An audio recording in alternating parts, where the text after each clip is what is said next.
Hey guys, good morning. Happy Fire Friday to you. It is Friday, October 11th, believe it or not. So getting into the fall and celebrating an amazing year. And guys, as you know, every Fire Friday, we talk about agent attraction, all right? FIRE stands for Fund Your Reason. And it's all about building great lives and achieving the goals that you have for yourself, your family, the bigger picture that you've got for your life on the EXP platform. And a big part of that is agent attraction and the opportunity that we have to be owners in the company and to be financially rewarded for that. So every Friday we talk about agent attraction, and I try to go out there and bring in people who have done it or are doing it or both, who can bring their stories to all of you and help you on your journey by learning, right? You make their ceiling your floor, and to build on the success that they've created. And you guys are in for a treat today. And I know you guys are here because you saw who we had coming on, but we have some OGs in the house. Super excited. Some really good friends of Kristen and mine. And it's been fun getting to know them over the years, first individually, and now they have combined their superpowers to do some really awesome stuff. So combined, they've got over 10,000 agents at EXP under them, and that's just in their first 7 levels, right? A whole bunch more, below that. So they have massive impact coming in early days. Traci owned Century 21 franchises and had some of the top Century 21 franchises in the world, in addition to being a really high top producing agent herself with a team. So she brought that to the table and has lived that life and has seen the differences in the different companies. Dave came from leadership in other companies, turning over franchises, right? So coming in and turning around franchises that maybe weren't succeeding and making them profitable, making them successful, growing businesses and everything else. Saw this early days, agent 1, 2, 3, easy as 1, 2, 3, right, Dave? So agent 120, guys, agent 123. Okay, talk about seeing the model, right? He saw the stairs before they were built. Pretty awesome. So kudos for doing that, and a little bit of stock, and Traci and Dave will show you their amazing view from where they are, and that is the incredible view that EXP stock built from coming in early days. But guys, just showing up and being here isn't enough, right? So it's building on the platform. You're all here. You're standing on the platform. Now, what are you going to build on it? So we're going to talk about that today. I'm going to let them share their stories and how they've done it. It's really fun that they both did it individually and then they've combined, and they were the first couple to get married in the metaverse. So you guys may have seen it, but it was covered by hundreds of news outlets, TV and print and everything else like that. Wall Street Journal, I think, and like CNN and all over the place, covering their marriage in the metaverse. Super fun. So anyway, guys, Super Dave and Traci Gagnon, guys, thank you for being here. We're so excited. Thanks for having us, David. Yes, sir. Yes, sir. Well, why don't you guys just get us kicked off? Tell us a little bit about your kind of your stories, and then we'll take it from there and have some fun. All right. So is it okay if I share my story? Absolutely. So first, I got a phone call from Jason Guessing, and he reached out because he was looking to hire someone to help him recruit. And I was not going to leave the old company because I love that company. And it was the best company on the planet. And so we hung up, and that was it. 6 months later, my phone rang, and I had saved his number in the phone, so I knew it was him. I said, "Hi, Jason." And he went, Dave Gagnon. Yeah. How you doing? I said, "I'm doing good. Thanks for calling. What's up?" He said, I was just calling to see if you changed your mind." It's like, "No, I haven't, but thanks for calling." And this is what he asked me. He said, "Dave, what would you say to someone that you wanted to be in business with and they weren't open to hearing what the opportunity was?" And I said, "Jason, I would tell them it would be fiscally irresponsible to say yes or no without fully understanding the opportunity." And he said, "Yeah, that." So I closed myself for the first meeting, and I agreed to a 15-minute coffee meeting after dinner so I could feed my kids, go learn about this company that was starting, and be back to tuck them in at night. Well, I missed the tuck-in because I was there for 2.5 hours. At the end, I stood up, I shook his hand, and I told him I'm in. He said, "That's great." I said, "I'll resign tomorrow." He said, "No, no, no, don't do that. We're not even open in New Hampshire yet." I resigned the next day anyway because I couldn't recruit one more person to an inferior model. So I came to work as an agent. I'm agent number one in New Hampshire under the broker. I had to help recruit the broker so we could open, so I could be with EXP. So shortly thereafter, they tapped me on the shoulder and they said, "Dave, we would like you to become the director of growth and cloud leadership for EXP," which essentially meant I would be the team leader for the entire country and help us open from 14 states to 50. So I agreed to do that for Glenn and Jason. And for 4.5 years, I helped build the company from 200 to over 6,600 agents. At that point in time, I was looking at people like Traci building and growing and revenue share growing and growing and growing. And I went to Glenn. I said, "Glenn, how much is too much?" He said, "What do you mean?" I said, "Is there going to be a cap on revenue share?" And he said, "There will never be a cap on revenue share because I plan on paying people exactly what they're worth to the company. So the model is the model," which gave me more faith and belief in Glenn and the company. So at that point, I told Glenn and Jason that I needed to peel back from being the director of growth so I could go and build my own revenue share group. So my first year, I recruited zero. My second year, I only recruited 3 because I had a full-time job. And if I talk to Dave and Dave said, "Oh yeah, I know Becky." Well, Dave went under Becky. I was the director of growth, so I could not recruit for myself on the job, right? So I had 3. On my third year, I added 1 more. So I had a total of 4, but under those 4, I had helped build 25. So a very small organization. So if you've been here 2, 3 years and you're not as big as you want to be, that's okay. I was in the same place. Most of you listening to this are probably doing better than I did in my first year. So sometimes people say, "Well, Dave, you've been there 11 and a half years. So of course you're going to have a bigger opportunity." But my first 4.5 years was helping to build the company, not building my group. So since then, I've grown from 25 to almost 5,000. And the key is finding good partners and pouring into them and loving on them, just like Dave and Kristen are doing with you guys. So you're in the right place at the right time, in the right moment, listening to the right advice. That's awesome. Yeah, and I know that decision all too well, Dave. You and I have parallel lives. Now I'm just trying to catch up to you. Well, Dave, my gratitude for you leading the company for all the years that you did is beyond measure.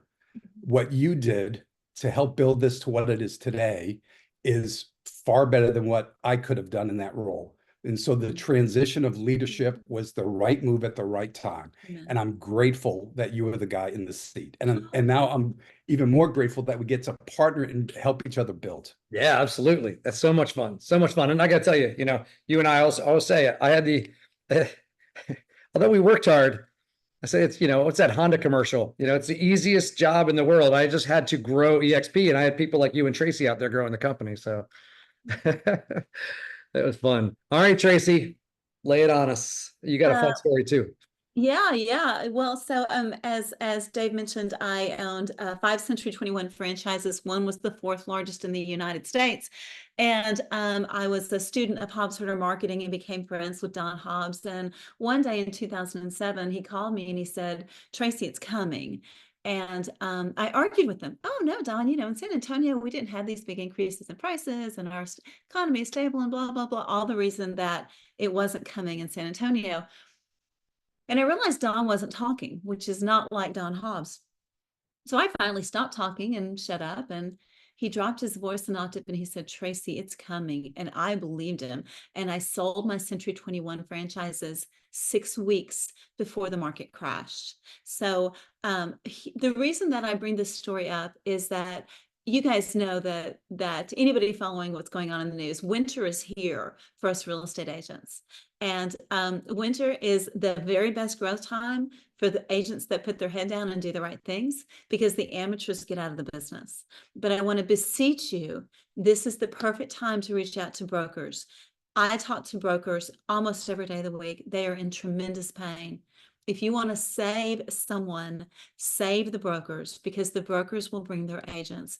And I got to tell you, the model for EXP is infinitely more lucrative for people that understand how to recruit, that are already in that space, like people that own real estate companies, than it is for anybody else. And so if you want to do yourself a favor, this is the time to, as Leo says, go elephant hunting and call those real estate brokers that you have relationships with. So after that, I went on to Keller Williams, was Recruiter of the Year globally for that company. Was told all about this profit share and was like, well, how does that profit share work and how much money will I get? Well, you never really know, because it depends. Well, Recruiter of the Year globally, and I never saw a check big enough to make a car payment. A lot of months, $123, $17, $64. So I went back to selling houses, and I just thought I was going to be selling houses for the rest of my life. And Rob Flick, who's the one that had recruited me to Keller Williams, I was really good friends with Jen Flick, and we had been part of a network marketing company together. That's how we really gotten to know each other. He reached out to me about EXP, and I will tell you, I was exhausted. I was working like a rented mule, as we stay in Texas, and I just couldn't imagine upsetting my apple cart again. And he said, Traci, I ran your numbers. And if you had the same number of people at Keller Williams with the exact same production, you'd make 40 times as much money. And he got my attention. So he had me go in and zoom into the metaverse. And Dave is actually the first person that I met with eXp Realty. The first time Dave and I met was actually avatar to avatar. And Dave went over the entire eXp presentation. And I cried because I knew that no matter how exhausted I was, I had to take this leap. It was my one opportunity to rebuild what I had built before and build it in a much bigger way. And so I set a goal. I wanted to have 500 agents in my entire organization within 5 years. And I wanted to have 20 people frontline. Well, thanks to Pat Hayes and the incredible work of Gene Frederick and Rob Flick and so many other great leaders within EXP, I blew past those numbers and was able to actually retire from selling real estate in 2.5 years. So the opportunity with this company truly is life-changing in every conceivable way. And understand too that you're really, especially now with this new compensation model, you're only one phone call, you're only one recruit away from never having to work again in your entire life.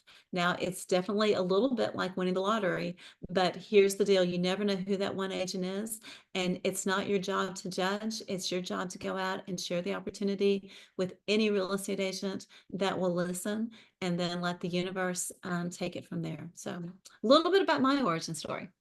I currently have just shy of 6,500 agents within my revenue share organization and been making well over $1 million a year for a few years here. And so truly EXP set me financially free. Love it. I love Yeah. it. That's so great. That's so great, guys. So I can feel, that story. I know it resonates with a lot of people. And, I was telling you guys earlier, right? I was talking to someone that said, hey, show me that the juice is worth the squeeze, right? The effort putting into it. And I love that. I mean, your goal was 500 in 5 years. Yeah. Right? Yeah. I mean, you guys, you ripped past that goal, absolutely tore past it, to make it something that's worthwhile. Talk about, okay, so if people go, wow, okay, I want that. They want to duplicate your success, right? They go, cool. Okay. I mean, everybody wants it, right? Of course. And they go, cool. All right. So if I start tomorrow, what should I start doing? Right? What do I do? How do I go do that right now? What'd you tell them? Well, get yourself to EXPCon. So Gene Frederick, before I joined EXP, he paid for my flight, he paid for my hotel, and he paid for my registration for EXPCon. That was before the Explorer Pass days, right? And then what did he do? Well, the very first person that I met face-to-face was actually Dave Gagnon. He was running the golf tournament. And I came to Dave and I said, hey, Dave, could I play golf with Glenn Sanford? And he said, yeah, sure, absolutely. So he paired me up with Glenn Sanford. Stanford and Debbie. And I got to tell you, after 4.5 hours, getting to know the two of them, I knew that I had found my forever home. Glenn was smarter than any human being I had ever met in my entire life, and he had a vision. So, and then the next person that I met was Jason Gessing. So you got to get people to EXPCon. You got to introduce them around. You got to make sure that they're taking pictures with the other leaders. If you don't know any of the leaders, come and find us and we'll introduce you to the leaders. Just walk up to anybody that you see on stage. You know, the difference between EXP, for those of you that haven't been anywhere into any other real estate company or been involved heavily with any other real estate company, when I would go to Century 21 conventions and Keller Williams conventions, they were like business meetings. When you're at an EXP convention, it's like your homecoming to a high school that you really enjoyed going to. It changes everything. There's more excitement, more enthusiasm, more love, more hugs, more connection. And you will be completely sold on the power of EXP by getting yourself to convention and get your prospects to convention. I don't care, take out a new credit card, whatever it takes. I'm bringing a prospect. Get your prospects to EXPCon, because once they feel it, it's very different than just watching a video presentation or doing a three-way call. Once you feel the energy, you are in.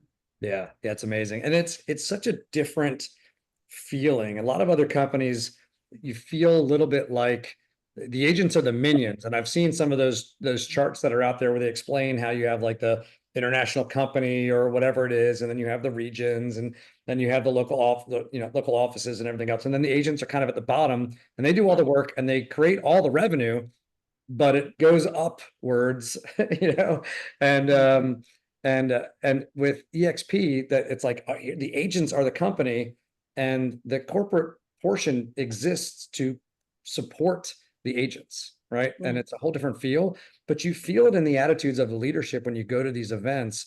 And I'll use KW as an example just because that's a company that I spent a lot of time at. And you go to those conventions and the executive team got whisked. I mean, they went, they had handlers and like bodyguards. Basically, they were whisked through the halls, back doors, backstage, came on stage, came off stage, and you never saw them again. They didn't interact with the people. They weren't in there with them. They were up on stage. It was like the Wizard of Oz, and then they were gone. And there was no interaction, no anything else. And you really felt like, like you're supposed to be there and be in awe of these great people or whatever. And the difference is, man, watching Glenn with the agents and the rest of the leadership team and the agents in the heartbeat, they're going through the halls, they're at all the things, they're at everything, and they know the agents' names, and they're going, oh, tell me about how are you doing? And it's a whole different, like, how are we doing for you? And what could we be doing better? It's just a whole different environment. Exactly. And if someone's watching this replay and you missed EXPCon, look for the other things that we're doing, the regional rallies, the build events. Get to events. Big decisions are made at big events, right?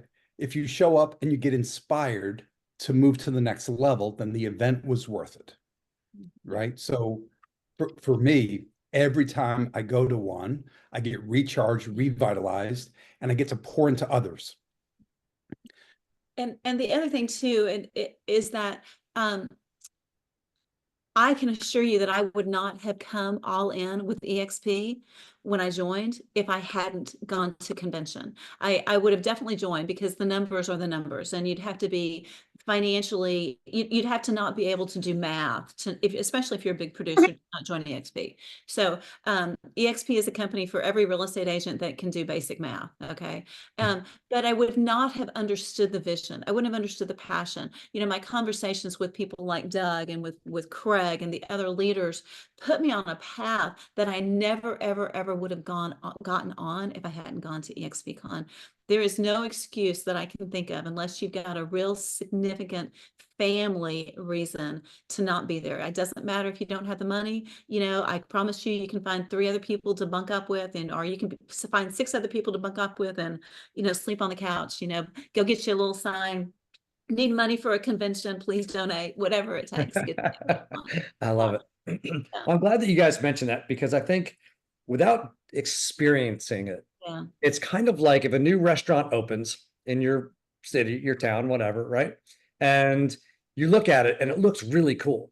You go online, you look at the menu and you're like, oh, they have a great menu, and all of their marketing is really slick and it looks really cool. They've got pictures on Instagram of the inside and go, man, they really turned that place around. It looks awesome. The menu looks really good.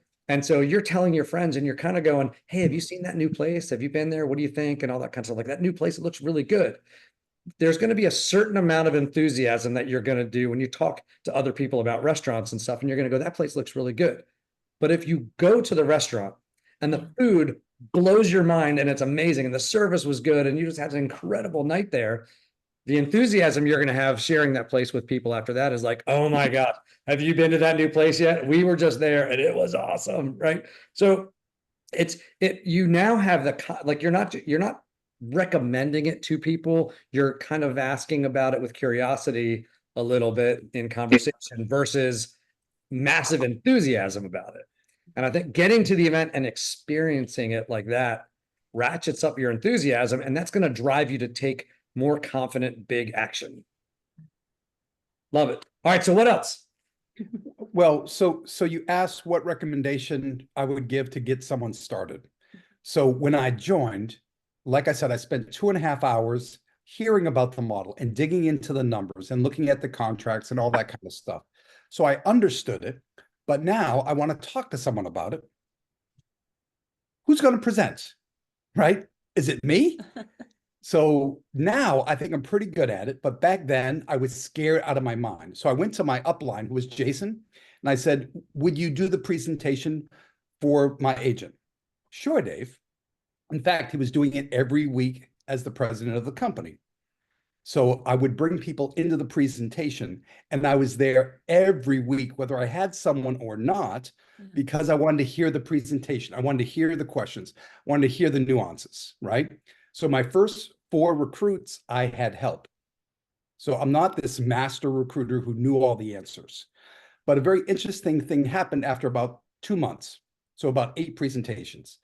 Jason said, I'm not coming in today. You're running it. And I was scared out of my mind. However, I knew it by heart and I did it. And that's when they offered me the job. So first, if you're new, you have someone who brought you in, and most likely they have someone who brought them in. You have partners in this business. So you can tap them on the shoulder and say, I have someone, here's why I like them so much. Would you talk with them? And I think anyone who's in a leadership role in revenue share would love to have that conversation. And David, I don't know if you know this or not, wink, wink. The company just modified our compensation plan to tie in all the top recruiters with every agent in the company. So now we can share an agent. So let's say Traci has a powerhouse and she wants to bring me in to help. I can help. That agent can join and name Traci as their sponsor. And then Traci can use a new mechanic in the company and assign the FLQA status to me. And now I'm tied in with that agent for the rest of their life because I want to help build them and help grow them. I want to make them real sticky with the company. So I think this is a real cool move that the company just made. And it'll be announced at EXPCon to everyone. But the leadership, like you, Dave and Kristen, have been given behind the scenes look earlier this week. In maybe 3 weeks ago, we got the first peek, right? Yeah. So I think it's a brilliant move by Leo and Glenn, and I could not be more fired up. Yeah, no, I love that. I think it's an awesome thing that they did, and people might ask, like, why would someone do that? But they have to realize that the larger you're building your organization, at some point, right, you understand that the power is in the duplication. The power is in the growth, right? At first, you're like, hey, I need people in here closing deals, so I'm receiving revenue share. After a while, it's like, hey, this thing is growing on its own. What I really need is for other people to get that, right? Yeah. I want to help them. And now that your focus turns from like my revenue share group, now it starts to be like, hey, like if you were under me, and then I'd be going, hey, how do I help you guys succeed? How do I help you bring people in? I want you to get the gift of revenue share as well. So I can take someone and I can put them under you. So for me, as my organization gets larger and I have people in my 5th, 6th, 7th levels, I need to have those be unlocked. And so I need more FLQAs. But my full revenue share pool is pretty big, right? Okay, great. So I'm going to help you get the income, and I'll Right. take the FLQA, we both win. Right, Exactly. right. Exactly. Love it. The other thing that I want to touch on is the power of working through people. So my first recruit at EXP was my last recruit at the old company. So when I left that company on the Monday, I called them and I let them know I wouldn't be at the office that day, but the staff was looking forward to him coming in. He said, "Where are you going?" I said, "I'm going to a new company." He goes, "I'm coming with you." I said, No, I recruited you to that company and it's a fine company for you." He said, "I didn't join that company, Dave. I joined you." And so I said, "As soon as we're open in Connecticut, I'll let you know." And it took us like 6 months to find the right leader and open in Connecticut. Yeah. The day we opened, I gave him a call and I said, "We're ready." Well, it took us another 6 months to figure out how to open in his MLS because the broker opened in a different MLS. So he's my first recruit and it took a year to get him in. Okay. However, and Howard is a lovely human. He means the world to me. He gave me the seed of inspiration that it could work. Yeah. And so Howard has always been a solid producing agent. He's the kind of person you would like to have in your business. And he's a unique soul because he's braver than most. So he was at an Inman event and there was a speaker on stage who was talking about what he does. And he went up to him and he said, "You don't know it yet, but you're going to join me at EXP." And that guy said, "Get away from me, kid." And then Howard followed up for 6 months. Finally, that broker said, "What do I have to do to get you to stop calling me?" He said, "Just talk to my guy." That person who was on stage was Mitch Rubick, Yeah. who's now with EXP. He was the largest brokerage to join EXP at the time. He came over with 50 agents. Yeah. So I was very excited to have Mitch on my level too. And now Mitch has brought in all of these amazing leaders across the country. Mitch is over 2,000 of my 5,000 through one agent who is brave. So anyone listening to this, I got one piece of advice: be brave. Talk to that one person that you would be worried, what would they think of me? And just know you're not recruiting them. You're opening the door of opportunity for them to understand what Dave and Kristen and Dave and Traci have figured out. That's all. You're just giving them the opportunity to find out from the source that understands how it really works. Don't worry about you having the credibility with them. You have enough people in your support team that have all the credibility in the world. Love that. And it reminds me of the book, Infinite Game. We hear people talk about things like retiring and, all that kind of stuff. But the truth is, none of us know how long we're going to live.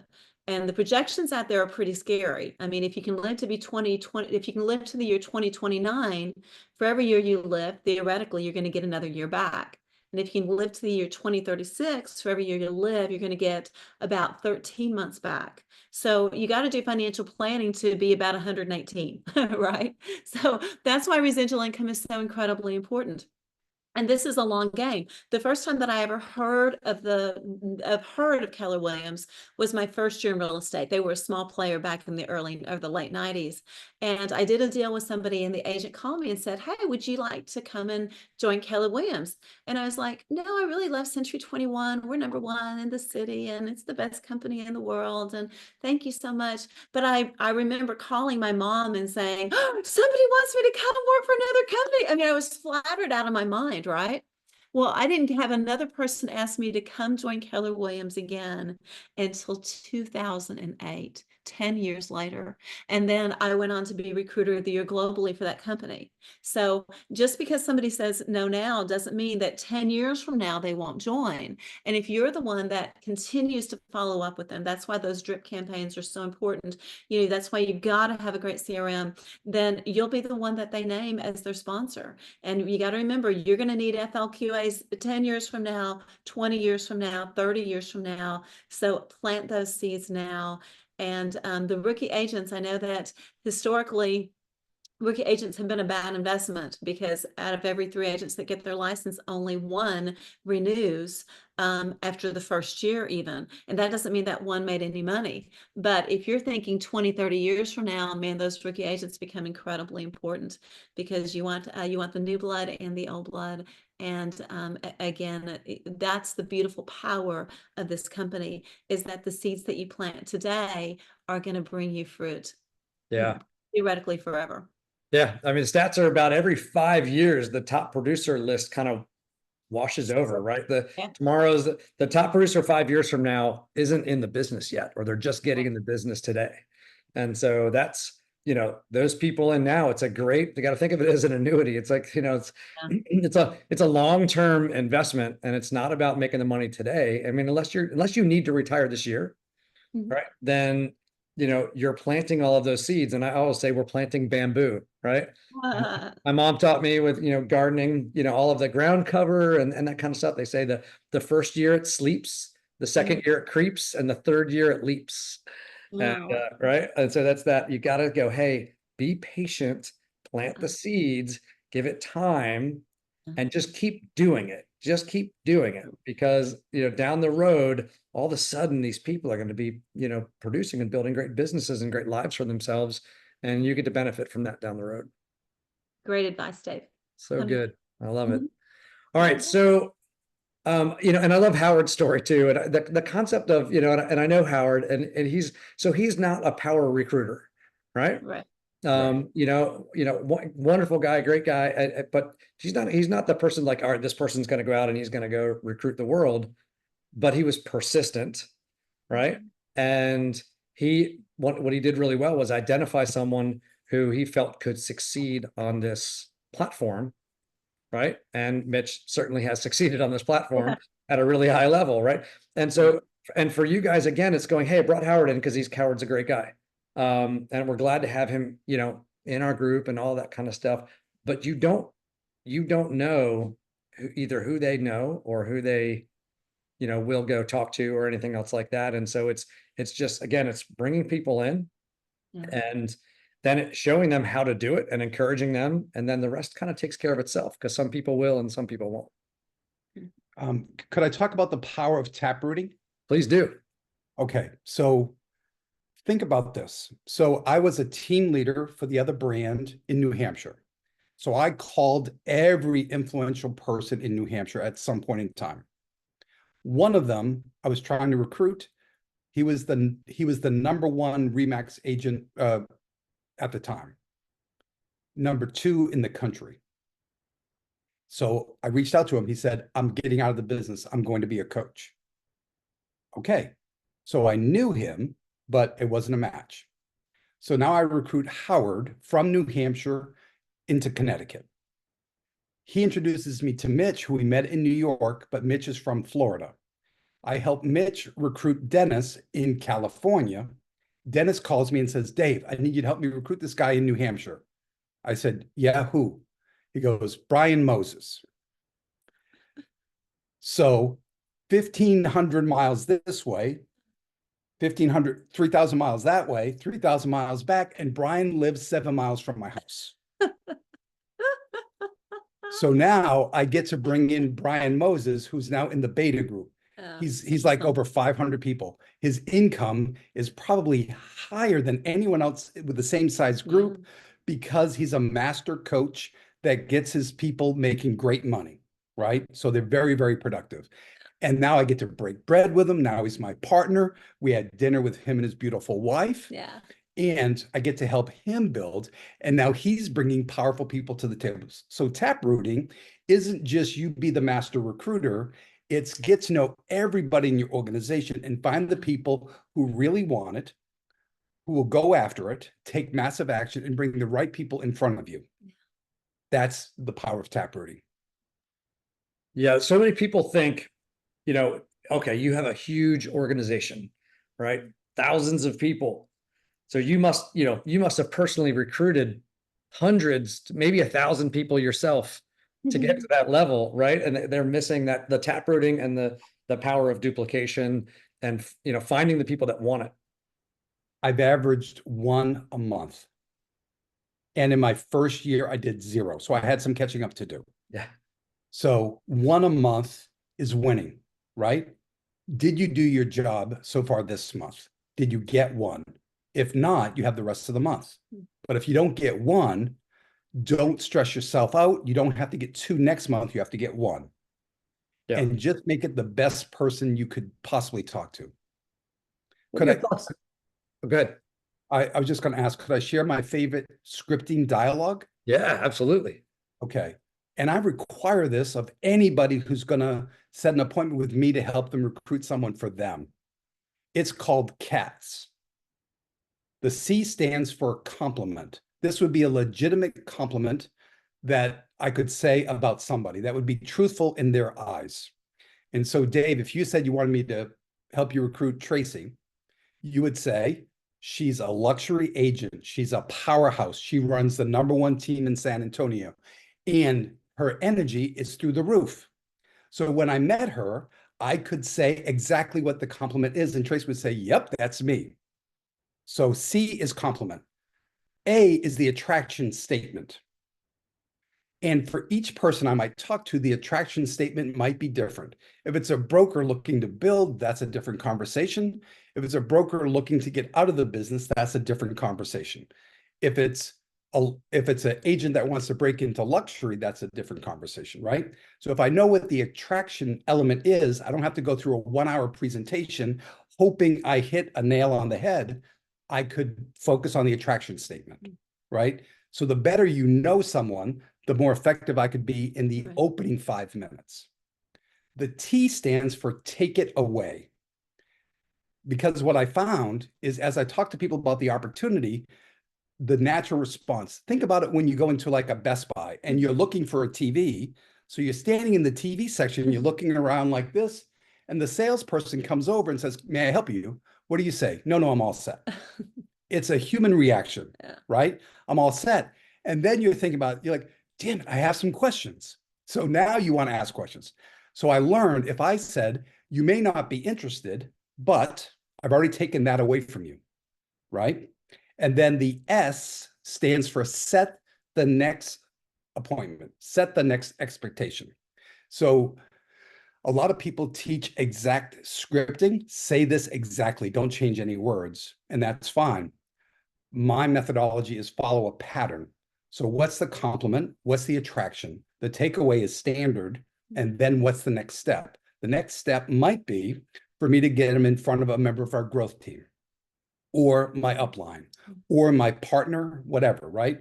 So if I'm going to carry all the water, that's fine. But if not, I need to know what the next step is. And when I get to the S piece, I need to know how am I going to transition to what I'm setting up next. Make sense? So I'm sure, Dave, you have a calendar link somewhere that all your team members have. And so if I were doing the initial piece and I had your calendar link, I could say, in fact, Dave is almost never available, but I'm looking at his calendar right now and he has an opening tomorrow at 10 a.m. and he's got another one on Thursday. What's better for you? So that's just moving to an alternative choice close. No matter what they say, they're saying yes to a follow-up meeting. Love it. Love it. Cats. Cats. All right, guys. Hope you're taking notes on that one. All right. That is, you're getting the formula. You're getting the formula right here for success. Could I share one more? Yeah, please lay it on us. Okay. So write this down. Needs, but don't spell it the normal way. Spell it Neads. So if you follow this pattern in a conversation, and the conversation could be coaching anybody, the N stands for now. What's happening now? So if I get to know them, what's happening in their business, what do they like about it? And what would they change about it? That's the needs, right? So what's happening now? Because if I don't understand where they're standing, how could I help them with a path to get them somewhere else? The E stands for enjoy. What do you enjoy about working for this brokerage? What do you enjoy about this culture? Because if I can't show them they can have the same enjoyment with EXP, why would they be interested? They don't want to lose what they enjoy. The A stands for alter or change. in a perfect world, what would you alter or change about your current situation? They say, nothing. I love my broker. It's like, well, that's great. I understand that. But if you could keep more of your money, would you? If you could make more per deal, would you? If you could have different income sources, would you like that? Right? What would you alter or change? And then D is decision maker. Who other than you would be involved in a final decision if you were going to make one? This is very important, especially if you're talking to a broker owner. They might have a silent partner. They might have a spouse. They might have someone else that has to understand everything. So why would I spend an hour or 2 or 5 helping you understand the entire model, and you need someone else to be involved in the final decision? So I want to know who else would be involved in a final decision if you're going to make one. Because in the next meeting, I want to make sure they're present. Make sense? And then with them, I need to do the same process. What do they enjoy about what's happening now? And what would they alter or change? Now I'm closing 2, 3, 4 people through the same process. Then the S stands for the same, schedule or set the next expectation. So I think if you follow those patterns, now when you're talking to your coach or your upline, you could be talking about the enjoyment statements, the alter or change statements. You could be figuring out your own processes to have wonderful conversations with people. Awesome. Awesome. Love it. Love it. Excuse me. So, all right. What I think is really cool, I'm going to add myself on here real quick. What I think is really cool is, so we've all been in the agent attraction game for a while. Right. And over time, you do it over and over and over again. And then you fall in, you find what works and you adjust your patterns based on what's working, right? So you're constantly, every time you sit down in front of someone or you're on the phone with them, you're figuring out, what is getting their attention, what's getting them to lean forward, what's getting them to say yes, and what's turning them off, or like, hey, how come that person never called me back, right? What didn't work? And what you're mapping out is so similar to like what I found over time worked, right? It's amazing. And I love the way you've put it so succinctly in here on this path. But it's really validating. And so guys, this is the stuff where, people go, I'm not sure what to do. Do yourself a favor. Don't reinvent the wheel. They've just laid out for you, this is the formula. It is the formula. You will make it your own and add your own touch to it, your own personality in the way you approach it. But this path and these kinds of questions are the things that people that have been doing it successfully for a while have learned the hard way over time. So don't struggle unnecessarily.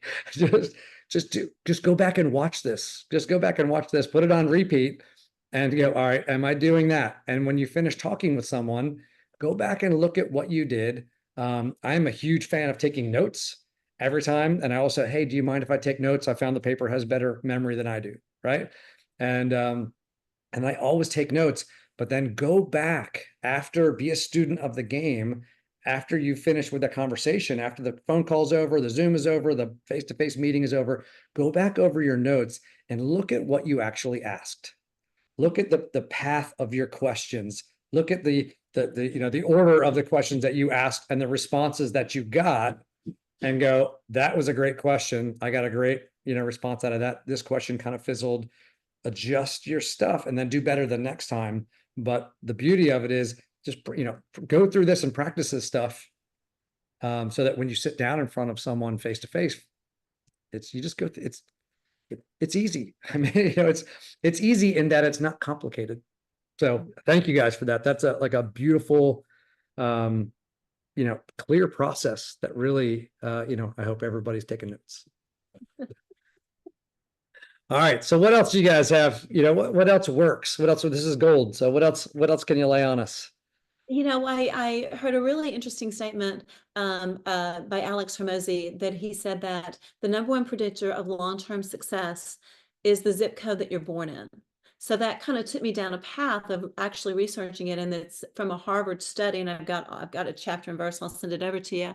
That truthfully, the sooner that you can get your child into a better school district with better connections, better churches, better, better mentors, better whatever, better restaurants, better lifestyle, the better your kids are going to do. So as a result of that, when you really wrap your brain around the idea that you as a real estate agent have the power to help your friends' children have a better life, then you really understand that what we do is truly life-changing in every possible way. And for a lot of you guys, maybe the reason you're not doing as well in your business as you'd like to, it's because you're not living in the right zip code. My house faced a laundromat. I was raised as poor as they come, but my house faced a laundromat within walking distance to the best school district within our entire city. And we were right up the street from the church where a lot of very successful people went. So my parents understood that it was better for us to have a not so great house at all, but live in the right school district. That is so incredibly powerful. You guys need to really take a look at that. And if you've got friends that maybe had a really good year and they're making a little bit more money this year than they did last year, I believe that maybe it's almost an obligation that you have to have this conversation with them. I was in a training class this past week, and one of the speakers said, the number one predictor of long-term success is the zip code that you're born in. I'm curious, you've had a pretty good year. Would you and your wife be open to maybe looking at changing your address? That is a spectacular close, especially this time of year. And over the past few years, as we know, a lot of people have made a lot of money. So it's a brilliant time to do that. So take that piece of information. Another really great piece of information, a word to live by, is that you want to be reading books and listening to videos that solve the problems of your ideal customer. So for example, because I come from the luxury space, a lot of the agents that are attracted to me are luxury agents. My job, my full-time job, is to be 2 or 3 books and 2 or 3 videos ahead of where the other luxury agents are. Because if I can solve their problems, guess what? They'll sell more houses. They'll be more loyal to me. They'll feel like I truly do care about them. And it also sets my mindset. Oh my gosh, you know what? This is a team that Michelle could really benefit from. I'll give her a call. It kind of puts you in that awareness state where the universe can kind of tap you on your shoulder. Oh, this is a good excuse to call this person. Share this video with this person. If you've got a prospect that you're reaching out to and you watch a really great video on luxury home sales and you send them that video that has nothing to do with the XP, how do they suddenly feel about you? Oh, you know what? You're being their coach before you're officially their coach. And that'll change your business in a heartbeat. Wow. All right. All right. Those were 2 awesome nuggets. I want to unpack those real quick. So the first of all, the one about the zip code. Yeah. Right. I mean, that's and I had heard that from Hermosia. Maybe I saw it on your Facebook post, but but I want to liken that to your environment, right? Yeah. Because it follows that same truth follows. You heard the saying, like, you become like the 5 people that you spend the most time with, right? And those 5 people are like your environmental zip code. Right. And so you have your zip code on where you live. And so your financial success and all of those things, the reason that, you tend to be more successful in those zip codes is because you're surrounded by people who think bigger, who do things, who take action, who are creative, who, all that kind of stuff. Right. And who can link you to opportunity because they have opportunities. And so I've noticed, like, as my circle's gotten smaller, but I've gotten some interesting people in my circle over time. And now they're introducing me like, oh, hey, we're going to go and invest on this. Would you be interested? And I never would have gotten that opportunity before if I didn't know that group. And so I would encourage you, if you want to succeed at agent attraction or building your sales business or whatever, put yourself in those circles. Right. Yeah. You want to be the dumbest person in the room, right? Yeah. It's like you want to be the poorest person in your investment group because you're going to learn from those people. And so, get yourself, that's what going to the events and everything else. But you have to immerse yourself in the ecosystem of other people focus on agent attraction. If you're out in a vacuum existing on your own and you're not hanging out with other people that want to do this and that are doing it, then you're not going to improve. You're going to be, the best you're going to be is the best that you already are, right? You're not going to get stronger. So think zip code, think about that zip code also in terms of your, psychographic demographics on who you're hanging out with. And then the other one, the leadership, Traci, you talked about, you're reading the books to stay a couple steps ahead. And, a big part of this agent attraction, it's not just, throwing people into EXP, right? Right. It's number one, you're more attractive when people think they can win better with you than they can without you. They want to be with you. People are 100%. attracted to people that they think can help them win. It's ultimately, it's about them. And Yeah. Dave, you mentioned, where he was, your recruit was like, I didn't join that company. I joined you, followed your leadership because of who you are. And he said, this guy can help me get where I want to go. And wherever you go, I'm following you because you have so much knowledge and experience and confidence. He sat there and talked to you and was like, I'll follow this guy anywhere. And so in order to be that person, you do have to think about what are the needs. If you're going to go out and do agent attraction and talk to agents, who are the agents you want to attract? What are their needs? What are their hopes? What are their fears? What are their concerns? Where are they trying to go? And then how do you learn those things? Go read those books, go to those classes yourself, so you can talk fluidly about it and then direct them where they can go get what they need. So when you sit down with them and they talk about a need, you go, oh, it's funny. I was just reading a book on that the other day. Right. And they go, oh, that's awesome. Or I was just in a class on that. Or I was just talking to a friend of mine who's really good at that. I'd love to connect the two of you. Right. And so Traci, I think those two things that you said were, I mean, man, those are the nuances that you don't normally get in a class. Those are the difference makers between someone who doesn't quite know what they're doing, but works really hard at agent attraction, and someone who's doing these things. These are the magic. People want the silver bullet. Well, the ones you mentioned, those are them. Could I have a little fun and do a pivot on that? Yeah, do it. So your zip code does dictate your success. And part of your zip code is where do you go to work every day? Right. So Dave, I know you're the top agent over at XYZ Realty, and I know you're doing amazing. However, if there was a better zip code for you to improve your business, would you be open-minded to learn how it could impact your life? Ooh. Because here's my thought, Dave. This is what I found to be true. And if I say something that's not true, I want you to call BS on it. If I were running a team and I brought in an agent, I want to help that agent be the most successful buyer's agent possible. However, if I teach them too much, they might start their own team, which means I had leverage because I was teaching them the business. Now they're running their own team. I have no leverage. I have nothing to teach them. I have nothing to give them, and I make no money because I help them too much. If I was the broker and I had someone building a team, I would want to teach them how to build a team and be wildly successful at that. And if they had a winner underneath them, I don't care if they build their own team and compete against the other guy, because I'm the broker. I still have leverage. Mm-hmm. However, I don't want to teach my team leaders how to have their own brokerage, because if I do, they're going to go buy another franchise and they're going to be my competition. I have no leverage. I can't teach them everything I want. What if I was the franchisor and I was selling franchises?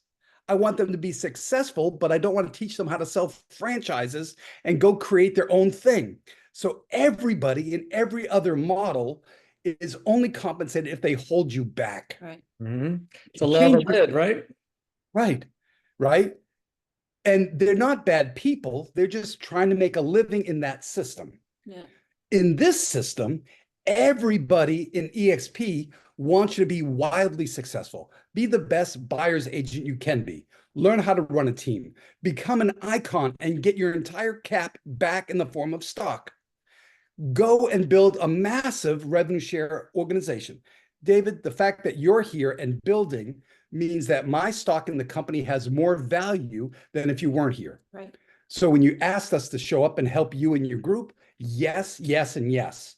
And I don't make a dime on your revenue share or anything else that people do, right? But we're in alignment because our founder put us all in alignment.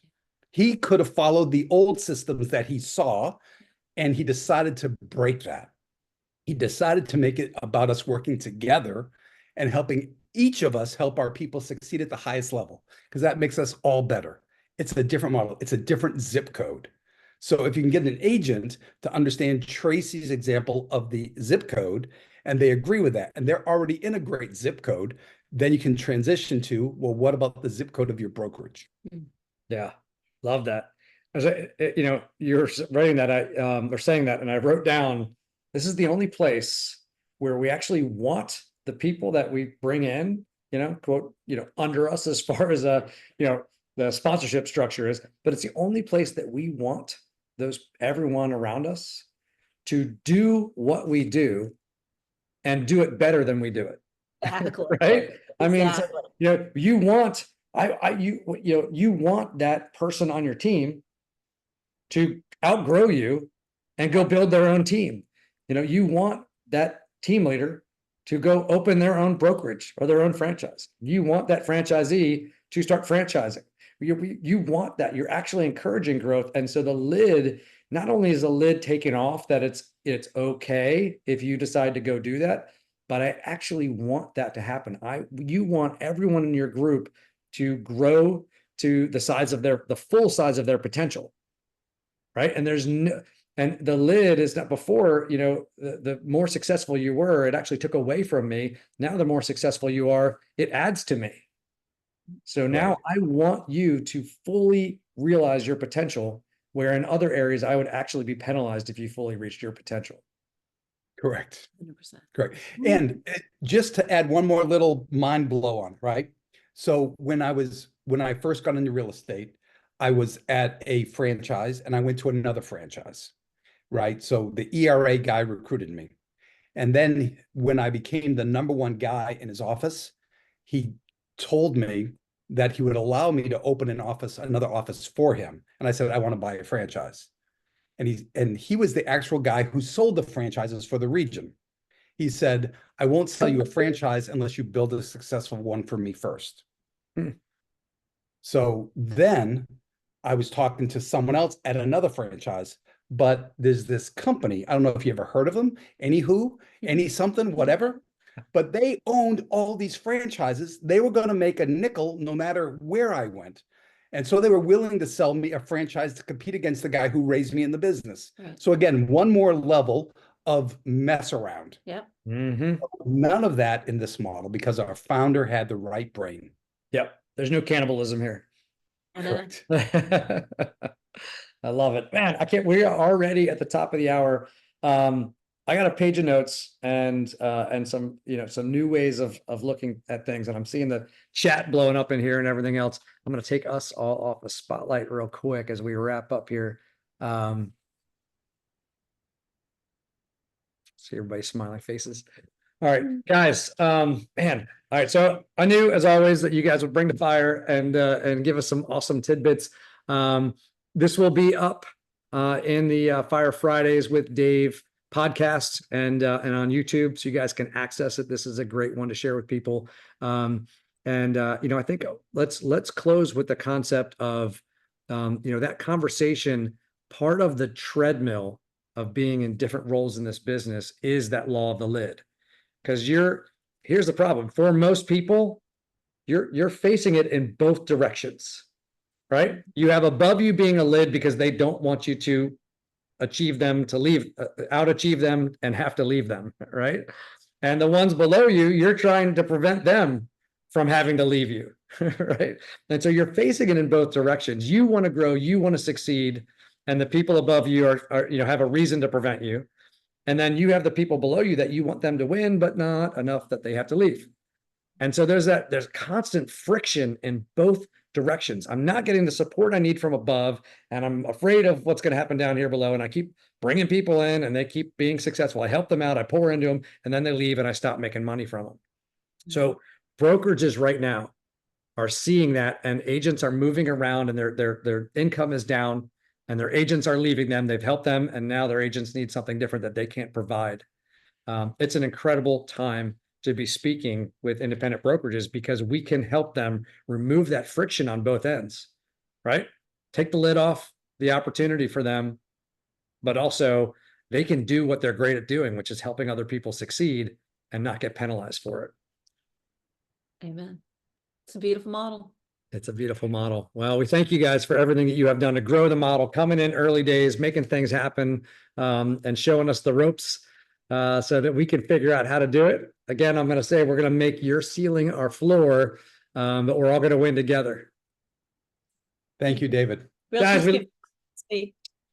we love you guys. Can't wait to see you down in Miami, EXPCon. I know a bunch of people here will be down there, so make sure you go track them down. I'm sure they'll be up on stage and talking all different kinds of places. But we're looking forward to seeing you guys. Thank you so much. Blessings to you guys. Thank you so much for your leadership, Dave. So honored to be your partner and friend. Likewise. Love you guys. Thanks so much for your time. We appreciate it. Guys, have an awesome Fire Friday. Have an amazing weekend, and we'll see you soon. Thanks, everybody.